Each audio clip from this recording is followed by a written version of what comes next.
She was a working girl struggling to get by. Sexiest woman in water crowd, and she's my bartender. He was a doctor with a promising future. You're really a doctor? What, you think I was making it up? Some guys would do anything for a date. What happened between them? I'm pregnant. We should get married. Come on, you don't want to marry me. I don't want to marry you either. Would change their lives forever. I'll help you with any expenses. Don't want your money. Don't be stupid. You can't manage this. Go on to New York, Stephen. Hey, I'm not the enemy. I want to help. She made the choice to have a child on her own. Can we the fingers on your toes? We do. And to give her everything she never had. It must be so hard raising a child, and you're a single mother. Who is that? He's your daddy, honey. I got a daddy. Through the years, they were the best of friends. Oh, Ma, damn it, don't cry. I'm not gonna cry. Don't you cry. Always there for each other. I love you, Jenny girl. Happy Christmas Eve, sugar. Touchstone Pictures and the Samuel Goldwyn Company present a very special motion picture. Why didn't you and Mom get married? About the choices we make. How come you never picked me? We were friends. What do you think marriage is, enemies? About the people we love. My own daughter, my oldest friend, can't sit down at a table for half an hour together without doing a cat and dog act.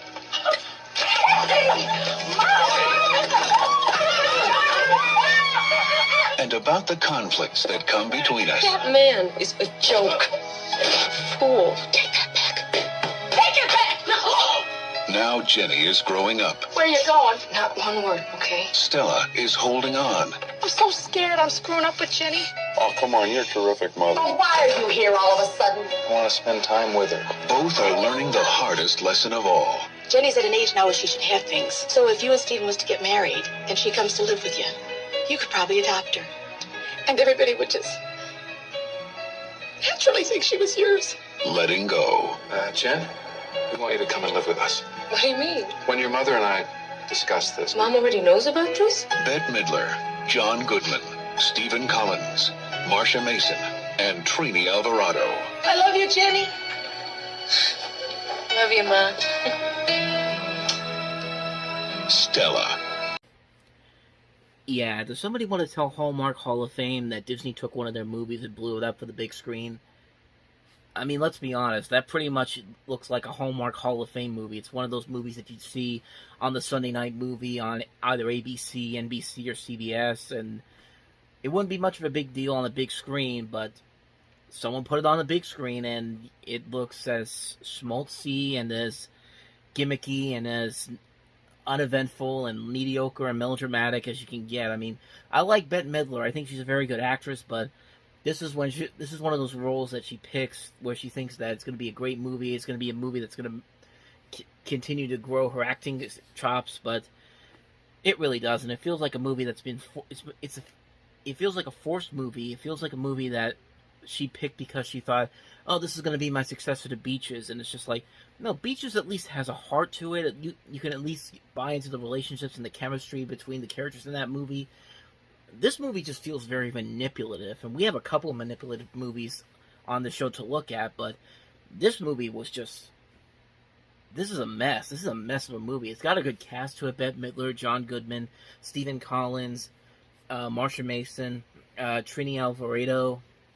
But, yeah, it's pretty schmaltzy, and it's very gimmicky, and it just doesn't work. It just doesn't work as a movie. It's just, like I said, it's a Hallmark Hall of Fame movie blown up for the big screen by Disney, and it just doesn't work. So let's go ahead and move on to the next movie, and that is Dennis Hopper and Kiefer Sutherland in Flashback. I need women. I need drugs. I need drink. I need something, man. It was supposed to be an ordinary prisoner transfer. I'm a federal agent, and this man is my prisoner. So, brother, I am just like you, a prisoner of the system. But this... Can I bring you? How about a hacksaw?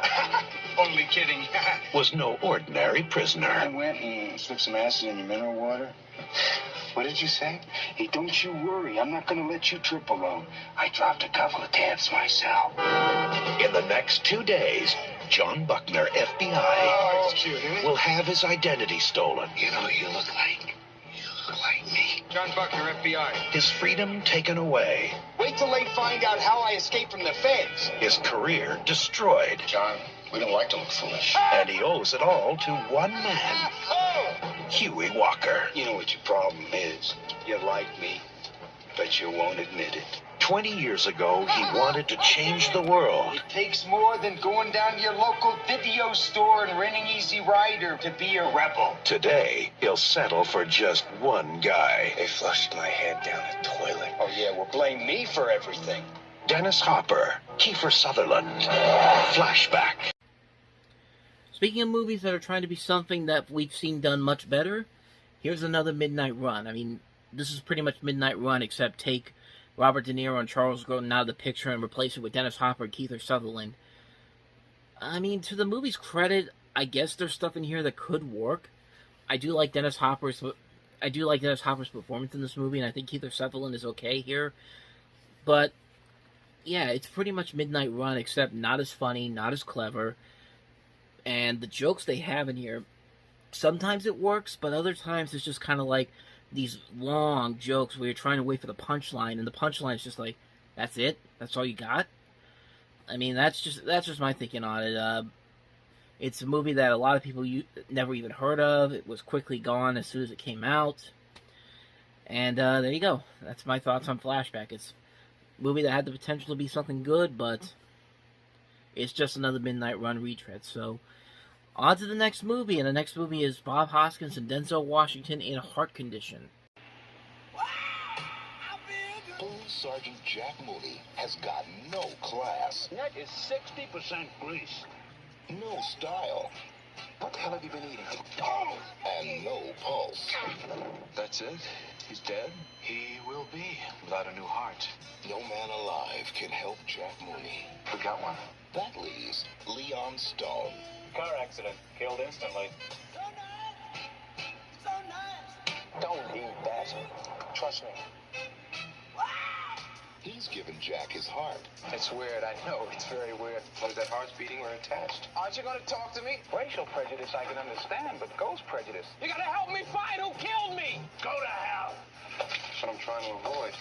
Now, if he could just give him some soul.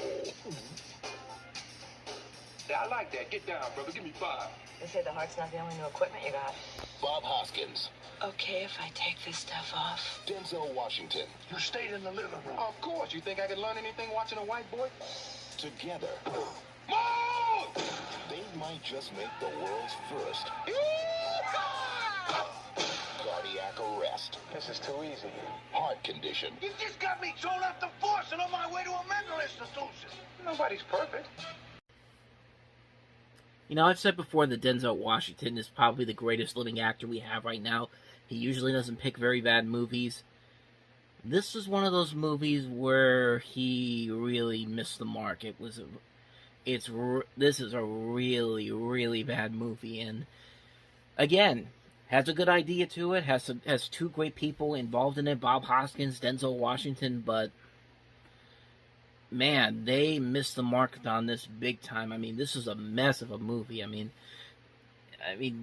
it's just a mess of a movie. Like I said, it has the potential to be something great, has the potential to be something funny, but it just doesn't live up to that. It's just like, it just doesn't, the jokes aren't working, the chemistry just isn't there, the premise doesn't really work out as well as you think it should, and it just doesn't work. It's a movie that it's a movie that has a good idea to it, good people to work with, but even that, when you don't have a good director or a good script to work it to make it work, it just doesn't fly. It just doesn't come together as well as I think they wanted it to.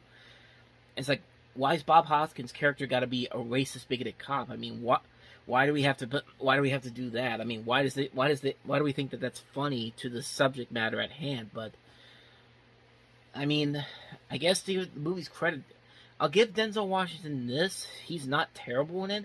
He's just given a bad, neither is Bob Hoskins. They're just given a bad script to work with. This is a terrible script that they have to work with here. But, yeah, another one that just came and went, Heart Condition. On to the next movie, Jessica Lange and Men Don't Leave.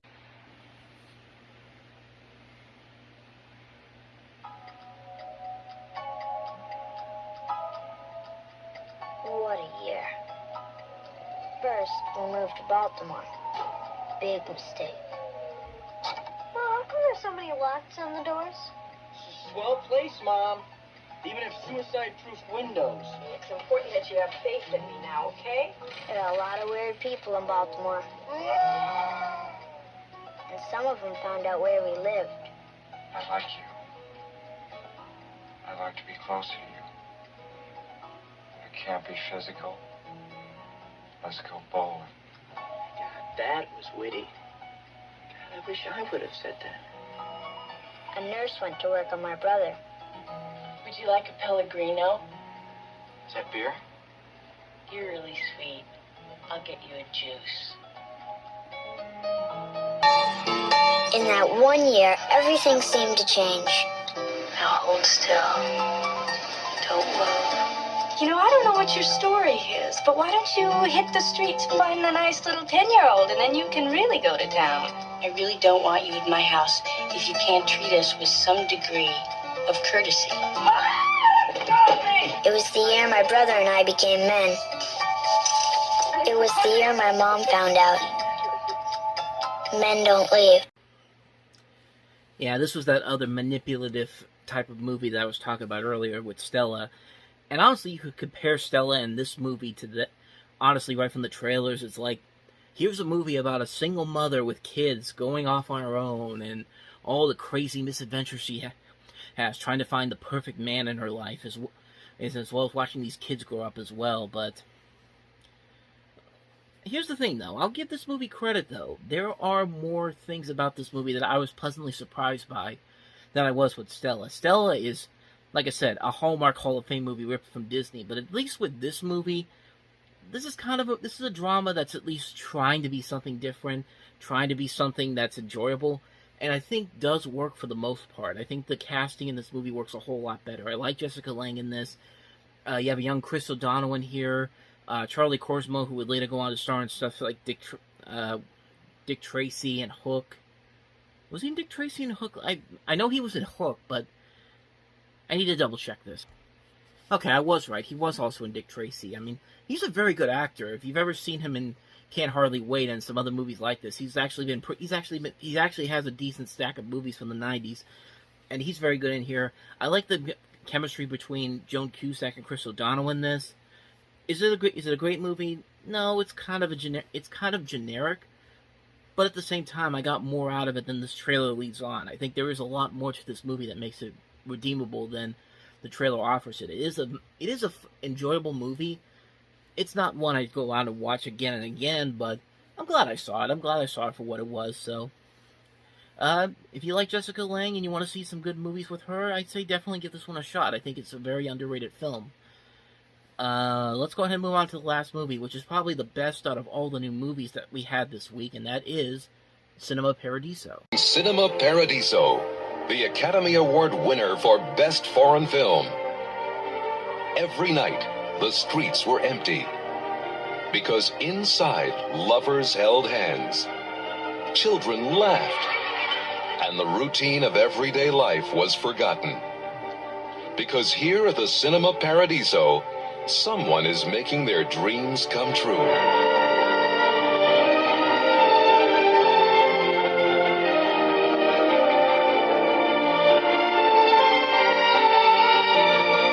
In this little town, the movies are more than just entertainment.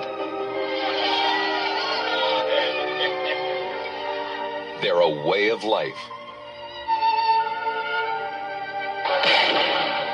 But to this little boy, they are life itself.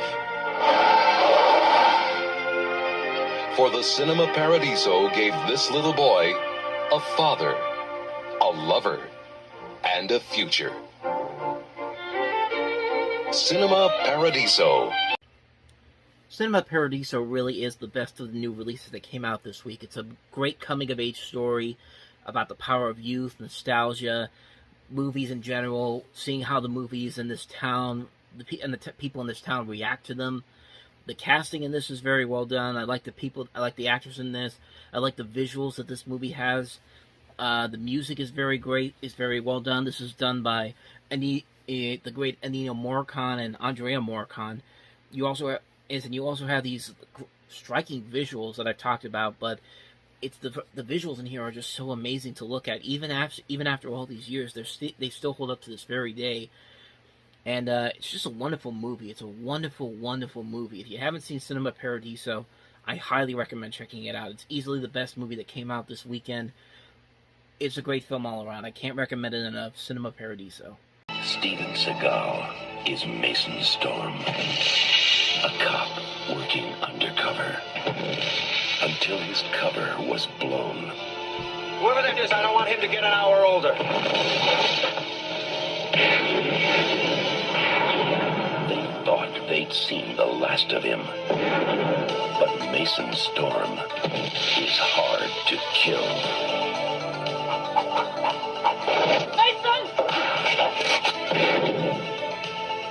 Now, he's toast, you understand? The climate is right. We'll get him, buddy. For revenge. Every one of them. Think you better dial 911. Mason Storm is about to hit back.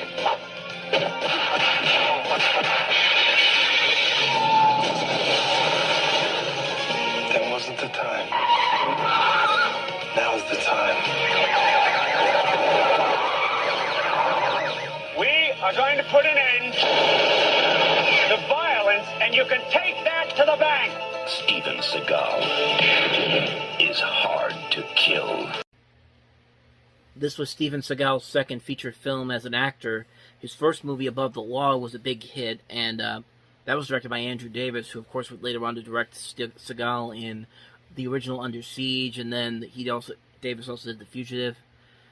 That should probably tell you that Andrew Davis probably got the best out of Steven Seagal than anybody else, because this movie, not directed by Seagal, this was directed by Bruce Malmuth, who was also in the Karate Kid movies.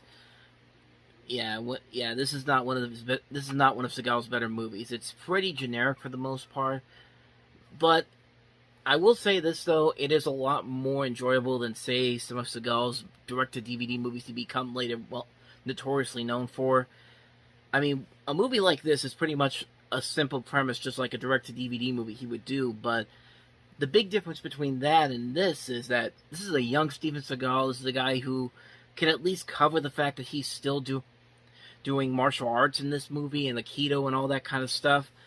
Like in those later movies, it's so bad that you can see the stunt doubles on screen, and they don't even bother trying to get the best person to look like Seagal from the back. They sometimes can't even get the voice right on some of those movies. But at least in this movie's case, I'll give it credit that it's at least somewhat enjoyable to watch some of these action sequences. They're not all around incredible, but they're still kind of fun to watch. But as far as the movie itself goes, it is pretty forgettable. It's one of those movies where it's just kind of like, been there, done that. We've seen this type of story before, done a whole lot better, but that's just my thoughts on Hard to Kill. Let's go ahead and move on to the next movie, and that is Gene Hackman and Dan Aykroyd in Loose Cannons.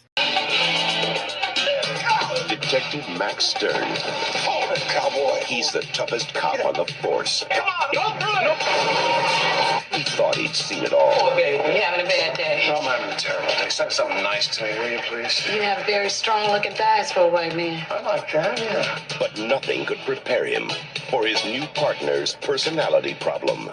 Will your cat always be coming on assignments with us? Or just very special ones? A multiple personality problem. I'll bite you with my eyes closed. Are you guys really cops? I'm a cop. I don't know what the hell he is. You feel lucky, punk. I'm annoying you, aren't I? That's a teensy little bit, really. Now, he's got a murder spree on his hands. He's a bad guy! So, watch me. Hired killers on his tail. He might surrender, but I wouldn't count on it. And his new partner at his side. Did you ever stop to think that maybe you're not ideally suited for police work? Gene Hackman. If you change, make it into Rambo. You, Dan Aykroyd. I just can't deal with the violence. Now you tell me. Loose Cannons. There's something wrong with that dude. Oh my God, that was unbearable. How? With the talent that you have with this movie, Gene Hackman, Dan Aykroyd, Dom DeLuise, Ronnie Cox, the director of A Christmas Story and Porky's, Bob Clark. How did you mess this movie up? You also have the son of Richard Matheson, who wrote I Am Legend and the Omega Man, He was also a well-known horror fiction and screenwriter. How the hell do you have this movie be as bad as it is? Aaron Spelling also produced this movie. He's a prolific television creator. Like, just, it boggles the mind what went wrong with this movie, but at the same time, it really doesn't, because, of course, we had Lethal Weapon, and Lethal Weapon, everyone was trying to make their own Lethal Weapon. I mean, we just looked at one last week, Flashback, and that was at least a whole lot better than anything coming out of this movie. But, man, what a waste of time this movie is. It's a movie that's so bad that Gene Hackman and Dan Aykroyd still denounce this movie even today. Like, it's amazing. It's amazing how bad this movie is. And it's funny because what's funny about this movie is that almost 20 years after it came out, they actually found footage of this movie in a landfill in Calgary. They mistook it for evidence for actual murder. Dan Aykroyd was in one of those frames, and the police actually contacted him and his agent, and Dan Aykroyd literally said, this movie should have been left in the landfill where it belongs. I mean, this is Dan Aykroyd saying this. He was completely behind this movie. He believed in it so much that he fired one of the actors after just 2 days of filming, Ray Sharkey, J.T. Walsh, who was in Wire, the John Belushi biopic, and he was mad at J.T. Walsh for even coming in on this movie and got him fired after 2 days. But it's funny how almost 20 years later, Dan Aykroyd's just like, yeah, you should have just left it where you left it. I mean, it's a bad movie, and it's one of those movies that just contributed to the downfall of Bob Clark as a director, because after A Christmas Story, his career really fell apart. Like, Rhinestone, Turk 182, From the Hip, Baby Geniuses, The Karate Dog, Baby Geniuses 2, Super Babies. Yeah, this was the downfall of Bob Clark, a great director who just really fell apart in his later years. But that's Loose Cannons for you. It's a terrible movie, one of the worst comedies of that decade. It's a mess. It's a mess that's so bad that even the people involved with it don't want anything to do with it. So let's go ahead and move on to the last movie. And the last movie is Stanley and Iris. You live at home with your father, you do your own cooking, and you're not married. Is that the whole story?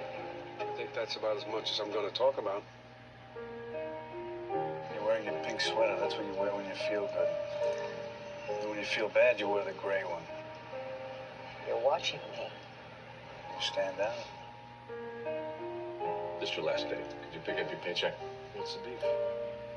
Hey, listen, you can't read, you know? Well, you could pick up the wrong box.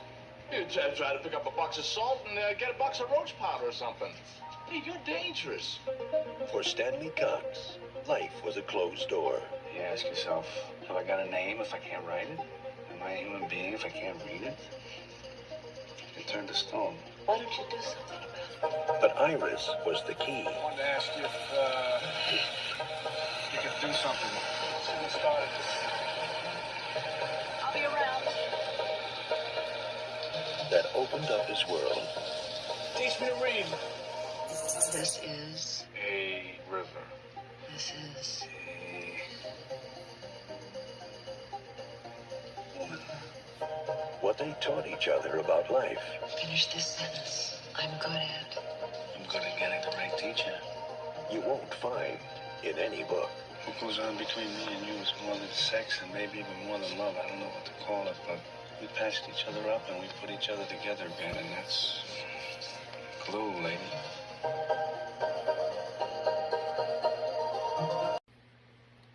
This is another one of those movies you forget that Robert De Niro was involved in. We already looked at one of them from last year, which was Jackknife, and this one is a little more well known with Jane Fonda and De Niro.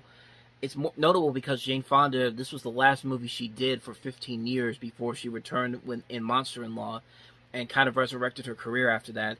It's also the last film for the director Martin Ritt, who actually died 10 months after the film's release.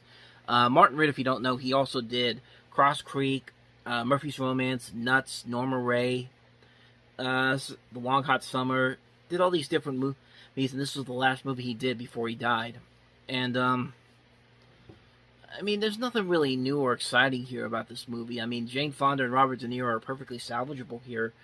But as far as the movie itself goes, it's passable. It's a movie that's not really worthy of all this talent here. They even got John Williams to do the score for this movie. And when you have John Williams to do a score for a movie like this, it just, it feels really off, because when you see John Williams, you hear the music of John Williams, you expect to hear like a bigger, bombastic score because this is the guy that's been involved with the Star Wars movies, Indiana Jones, even something small like Home Alone feels natural here. But in this movie, it feels a little too. It just feels a little too much. It just feels a little too much the score here. But like I said, as far as the movie itself goes, it's okay. It's not one I'd rather watch over and over again. I think Jane Fonda and Robert De Niro are perfectly fine here. De Niro, I think, would have better success with two other movies that came out this year that we'll definitely get into, Goodfellas and Awakenings. But like I said, we'll delve into those when we get into those. But Stanley and Iris, I should say that I felt like this movie was probably supposed to be MGM's big prestige Oscar picture, and then they saw it and they were just like, there's no way this thing's getting an Oscar. Dump it to February, and lo and behold, February 9th it came out. But that's Stanley and Iris for you.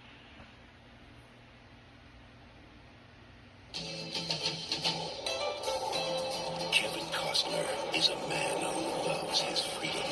I'm going on a vacation, man. I'm not going to work for anybody, all right? It's good to see you. Anthony Quinn is a man who loves his power. This is Mireya, my wife. This is Jay, my friend. Tippy's told me a lot about you.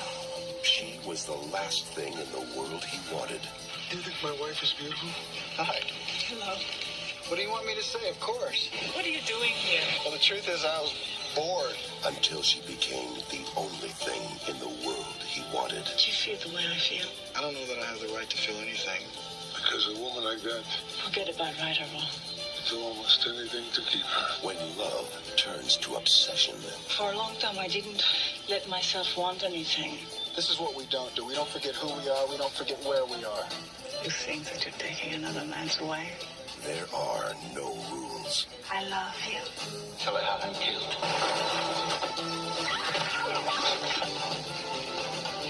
Kevin Costner, Anthony Quinn, Madeline Stowe in a film by Tony Scott. Where is she? Revenge. Interesting thing about this movie, this was actually based off of a novella called Legends of the Fall. This was put out by Columbia Pictures. Columbia Pictures, 5 years later, would later do a completely different film called Legends of the Fall. I thought that was pretty interesting. But this is Tony Scott, director of Top Gun, who also did Beverly Hills Cop 2. Kevin Costner, pre-Oscar wins with Dances with Wolves. Anthony Quinn, Madeline Stowe. And it's a very flawed movie. It's a movie where you can kind of see where Tony Scott's directing abilities are involved in here. You could see elements that he took from Top Gun in this. There are some parts here where you can definitely tell his directing style, but for the most part, this is a movie that's kind of all over the place. I think they said at one point the script had 12 different endings to it. So I don't know how they got 12 different endings, because most of this, I think we can pretty much assume what's going to happen, and I don't know. I mean, the casting is alright. Kevin Costner's pretty good here, so is Madeline Stowe and Anthony Quinn, but for the most part, the script is all over the place. It's kind of predictable, but it doesn't really know what it wants to be. Does it want to be a straight-up revenge thriller? Does it want to be an erotic thriller? What does it want to be? I mean, it just doesn't really tell you. It doesn't really give you a complete idea of what you're going to be thinking by the time this movie is over. That's from the cut, the regular cut I saw. Apparently, there's a director's cut that Scott did that came out about 15 years ago, which is actually shorter than the original cut. I think the original cut is like the original cut's only 2 hours long, and this director's cut's only about just a little over an hour and a half. So maybe it's something different. Maybe it's something that I need to look at some point. I didn't look at that one. I looked at the original version. As far as the original version goes, like I said, it's all over the place. I don't think it really had a good idea of what it wanted to be. That's my thinking on it. So that's Revenge. Let's go ahead and move on to the next movie, and that is Kirstie Alley and John Larroquette in the comedy Madhouse. Listen to me, ladies and gentlemen. No, get that snack later. You listen to me. Lock your doors. Don't answer the phone. If you have to leave the country, then leave the country, but don't let them in. What are you talking about? I am talking about house guests from hell. We're here. They came by air. Meet your cousin. Mark and Jesse. No. They came by land. You wouldn't happen to have any good scotch, would you? And then they started to multiply. It looks insane. We're not insane. We're from New Jersey. And multiply. I'm building bleachers, a TV set. Uncle Mark, I think I just ran over your cat.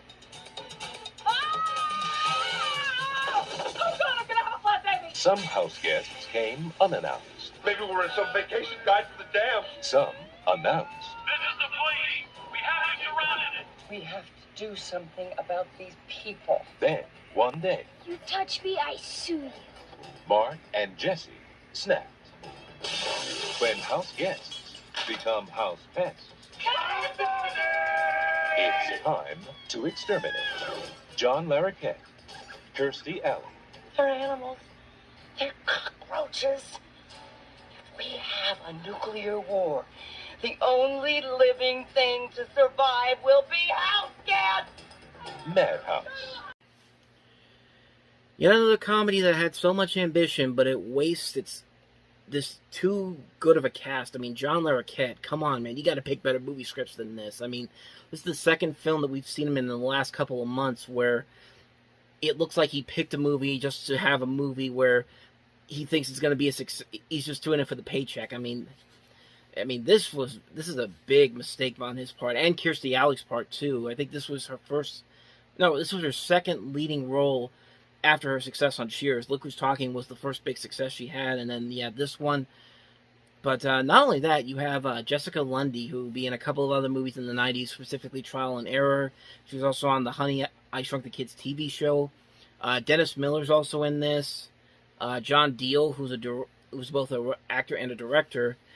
But what a mess of a movie this is. This is one of those movies where it's trying to be a dark black comedy, but it's just doing stuff to just stick to the wall. Anything that sticks, anything that doesn't stick, just keep throwing stuff at the wall, and nothing sticks. Nothing sticks with this movie. It's just a movie that's failing miserably to try to get a cheap laugh out of you, and it gets annoying. It gets annoying really fast. It's a movie that, like I said, you can't believe this talent was involved with this movie. It's a mess. It's a mess of a film all around. It's a bad movie. It's what you expect from a comedy in the month of February, or a movie in the month of February in general. They just dump whatever bad movie they had left on the wall, put it in theaters, and hope it makes money before they can put the good stuff out. And lo and behold, this did not make any money for them. So let's go ahead and move on to the next movie, and it's Clive Barker's follow-up to Hellraiser, and that is Nightbreed. Who's buried in Midian? Ain't nothing but dead folk. Somewhere, hidden from sight, closer than you might think, is a place that's not on any map. Midian. Something's breathing there. It looks a lot like hell, but they call it home. There goes the neighborhood. They're not pretty.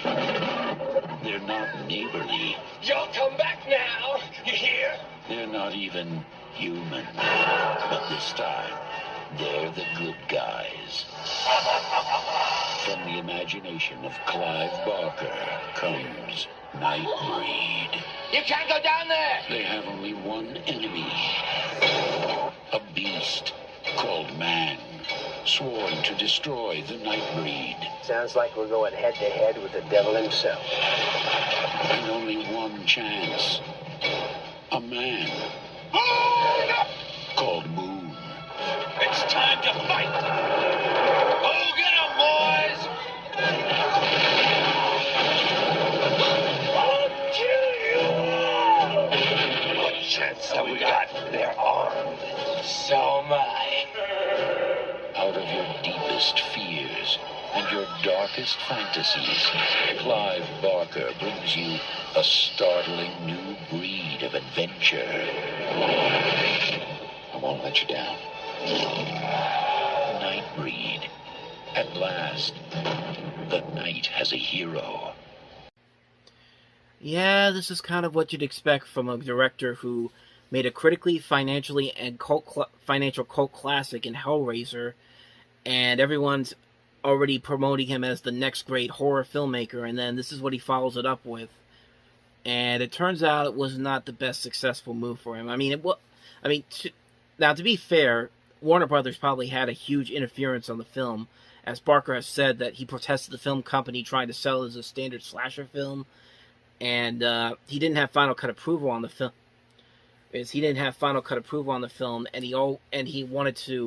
He eventually later on got to re-edit the film together, and Shout Factory actually did a director's cut of this in 2014.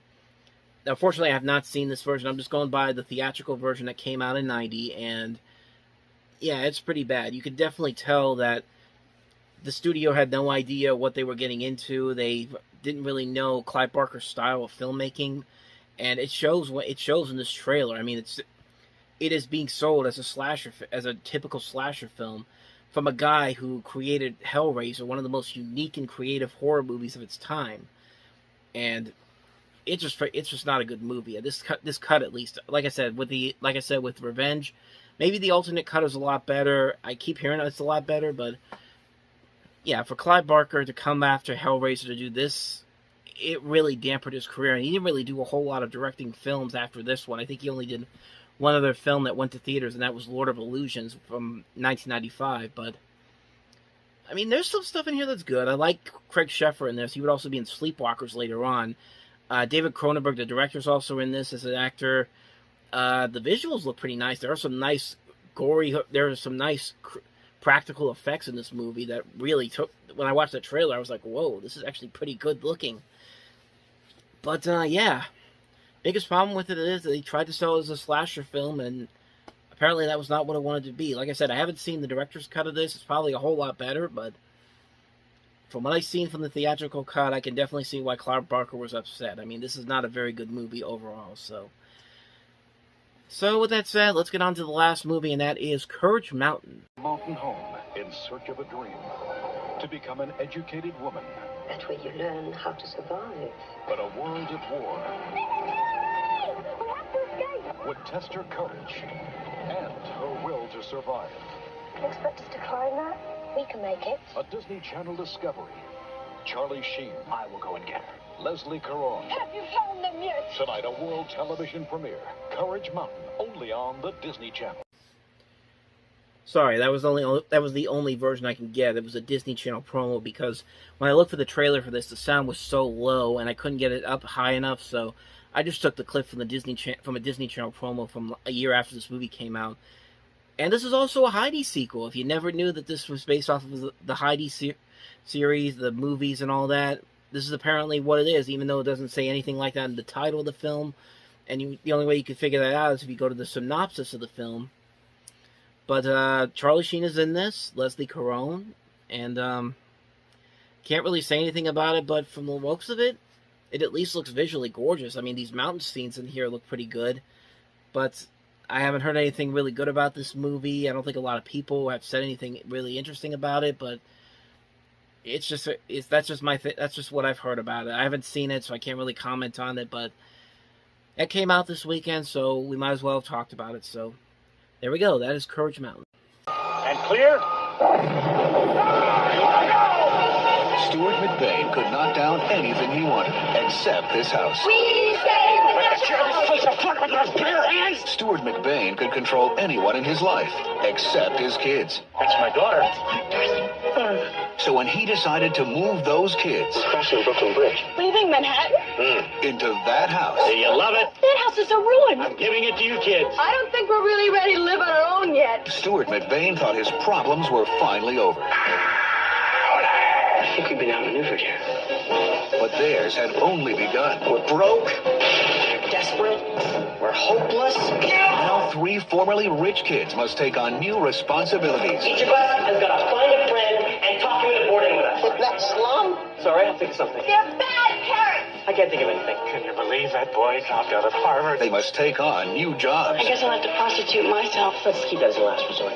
My art, not my body. It's risque for an insurance company calendar, isn't it?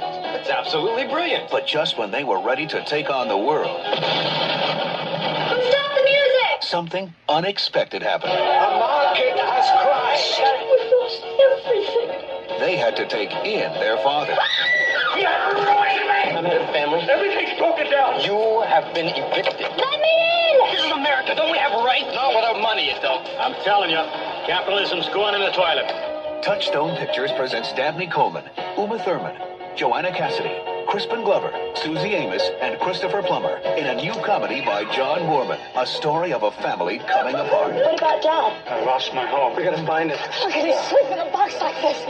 Your father always insisted on a king-size bed. A family coming together. I kicked them out. They took me in. A family coming home. I can't believe they haven't repossessed the Porsche.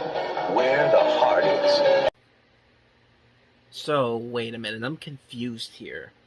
So, Dabney Coleman is a guy that wants to demolish a building, but his children make fun of him, and he decides to put him in that house that he wants to tear down, and then he loses everything, and I don't know what the hell's going on in this movie. I mean, this looks like a movie that's, I don't know what they were thinking when they made this movie. It's just so much stuff is going on. None of it really makes a whole lot of sense. I'm so confused on this whole premise right here. Dabney Coleman's a demolitions expert, wants to tear down this house. When his children make fun of him, and he's just like, okay, go live in the house I want to tear down. And then sooner or later his stocks go down, he's broke. Now he's got to go into this house. It's just like, I'm so confused on this movie. I'm so confused on what the concept of this movie is. And you saw Christopher Plummer in there. Guess what the character's name is? Shitty. I'm not even making it up. It's his name. The name of his character in this movie is called Shitty.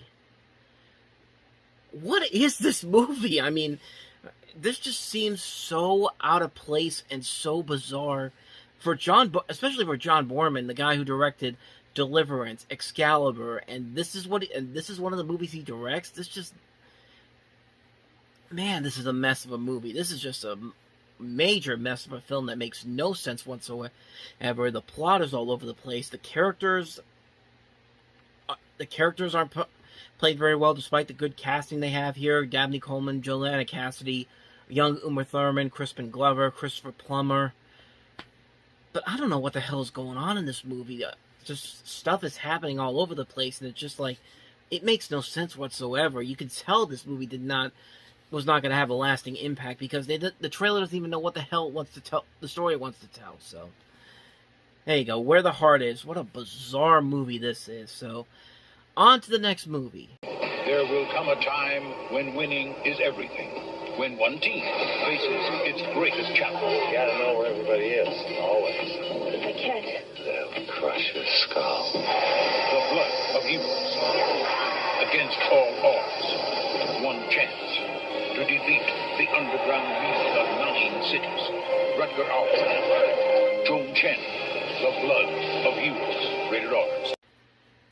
Certainly not quite as confusing as Where the Heart Is, but still kind of confusing. I mean, it looks like this was New Line's attempt to try to create another Mad Max type of success, because this is an Australian-American hybrid post-apocalyptic film.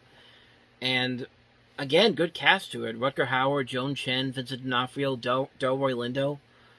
But, I mean, it doesn't look anything too special, honestly. I mean, I haven't seen it, but judging by this trailer, it doesn't really show a lot of promise to it, at least in my opinion. So that's my quick thought on this one here. Maybe it's something I'm not aware of, but I don't see the appeal here. So let's go ahead and move on to the next movie.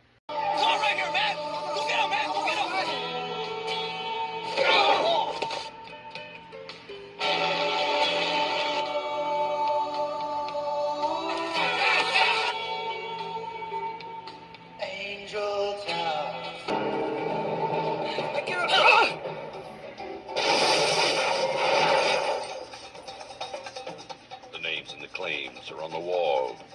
Legend live forever. Olivier Gruner, Teresa Saldana, Frank Aragon, Tony Valentino, Angel Town.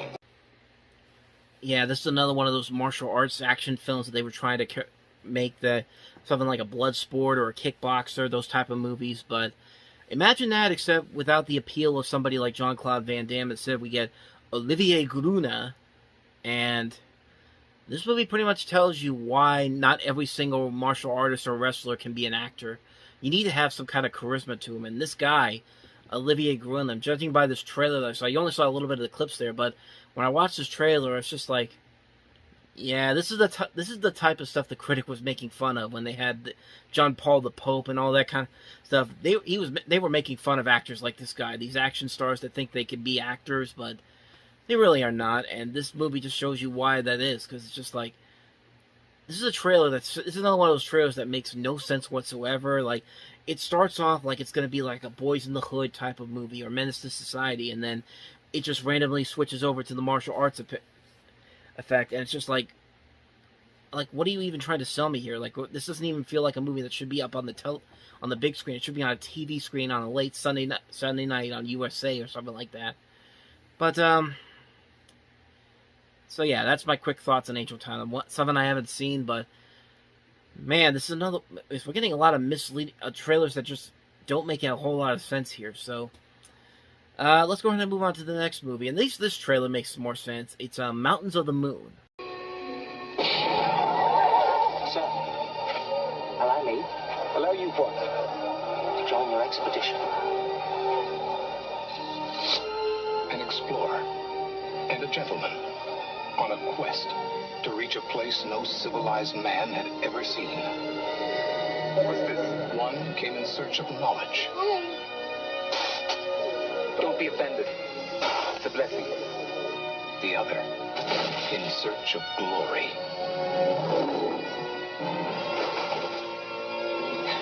Two strangers made brothers by a savage land. Two friends made enemies by a civilized nation. 2 weeks ago, Speak committed an act of treachery. He saved my life many times. But then go to him. Gentlemen, please! Gentlemen, please! Fight for it! Fight for your honor! Two men made triumphant by their courage and loyalty. Together, they would risk everything to make history in the mountains of the moon. Yeah, at least with this trailer, this at least makes more sense than some of the other trailers we've looked at today. This is basically two guys looking for discovering the source of the Nile River, and you have this rivalry going on in this big, epic adventure, and it looks pretty good. I haven't seen it. It's got a decent cast to it. Some mostly relatively unknowns. Patrick Bergin, Ian Glenn. I think Richard E. Grant's one of the bigger names you might know of, and Fiona Shaw as well. Produced by the same Carol Cole, the same company who would later produce Total Recall and Terminator 2. Bob Rafelson directed this movie. Bob Rafelson also directed Black Widow, the other Black Widow with Deborah Winger in it, and The Postman Always Rings Twice, 5 Easy Pieces, King of Marvin Gardens. So it's not a bad movie. So it doesn't look like a bad movie, and it looks like it has a lot of effort put into it with some of these shots they have here. It looks like it could be a decent movie. It's one that I haven't heard too much about, but this trailer doesn't have a lot of promise to it. Plus, you got the cinematography of Roger Deakins. Anything that guy touches is almost instant gold. So yeah, it looks promising enough. Let's go ahead and move on to the last movie, and that is Spontaneous Combustion. Tobe Hooper, the director of Poltergeist. Tobe Hooper, the modern master of the macabre, now brings you his greatest achievement. In the spring of 1955. Okay, Brian, Peggy, very soon. Ready now. Ready. A secret experiment began. An experiment that left one survivor. The vital signs are all perfect. There's no signs of radiation. Now, the child has become a man. Well, looks like a lip, then a slight fever. A man who doesn't know the secret of his past. My parents didn't burn to death, they drowned. Something's happening to me. Two people I know burned to death. Or the terror of his future. They're watching me. Nobody's interested. Before his enemies can stop him. Before his gift will transform him. The doctor can save your life. There is a vaccine. Sam Kramer must uncover the mystery of his own life. All right. You should never have been born. And if it wasn't for me, you never would have been. And fight fire. I will use my gift. With fire.